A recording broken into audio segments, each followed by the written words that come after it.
Hello everyone, this is Isabel. I'm in Cebu at the ACC. It's an incredible location. I'm with a very good friend of mine, MK Chang, VP Global IPX line of business for Syniverse. MK, welcome to my HotShot. Thank you. What a venue. We're a little bit spoiled today. Of course, and look at the weather, it's wonderful. I know. Look at the view behind us, I know. Wish we could stay here forever. So MK, we had a good chat this morning about 5G. A lot of people are mentioning 5G at this conference, not just here, but in general.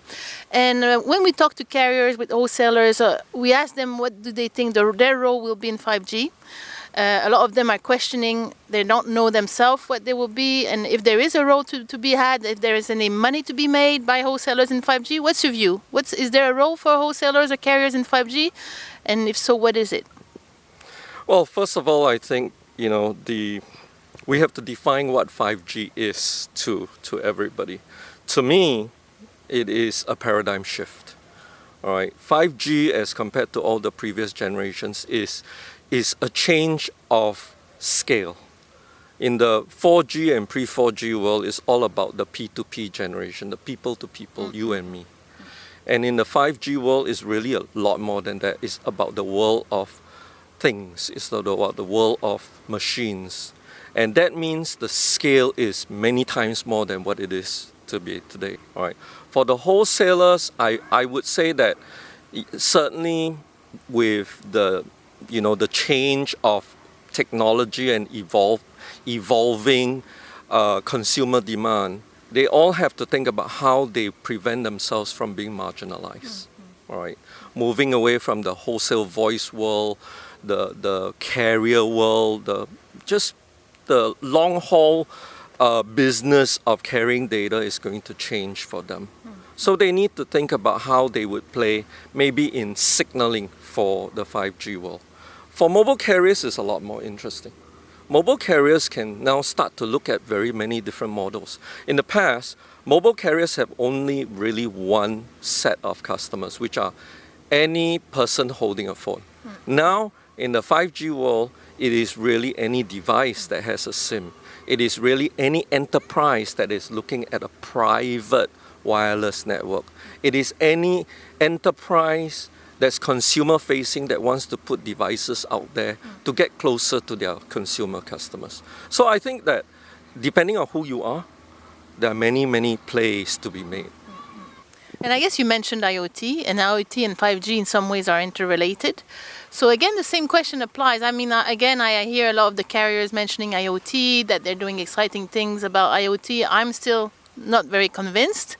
What's your view? Is there, again, a role for wholesalers and carriers in IoT? And if so, what is it? The world is going to be very different when you move from a P2P world to a machine-to-machine type of world, a things world.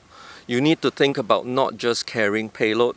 You need to think about not just carrying voice. You need to now think about how that signaling is going to work. For instance, quality is very important, all right, in the IoT world.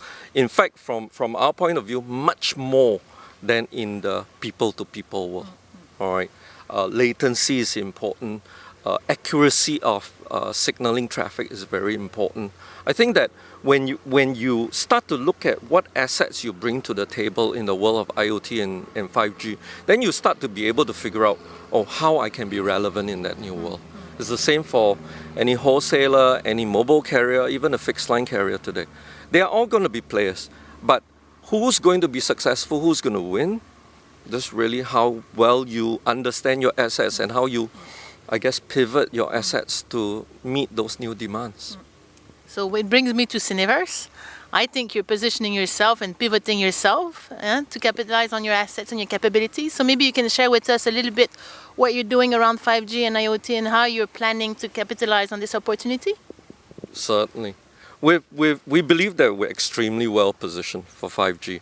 Very early on, we've already started to put in all the necessary elements to support signaling for 5G. We understand that you can't just go to 5G immediately. There's going to be a period of overlap between 4G to 5G, and we're already building all the signaling in 5G to be able to support that. In the world of IoT, we have many initiatives, including our global IMSI initiative to be able to support all those things out there which needs mobility. And that also brings to mind another initiative we have, which is focusing on enterprises that need 5G, that need IoT, and marrying the two trends together. And we are bringing the value and the knowledge sets that we have to be able to help them fully utilize those new environments. And I think you're quite well positioned in terms of the enterprise play, much better than a lot of the other carriers or the other people in this industry. MK, as you know, it's always a pleasure to share views with you. I always learn a lot from you, so thank you so much. I mean, I know it's not very painful in this environment, but still thank you for spending time with me and during your busy conference. I hope we can do it again in another exotic or sexy location. Look forward to it. Thank you very much. Thank you, MK. Everyone, thank you for watching, and until the next Hot Shot.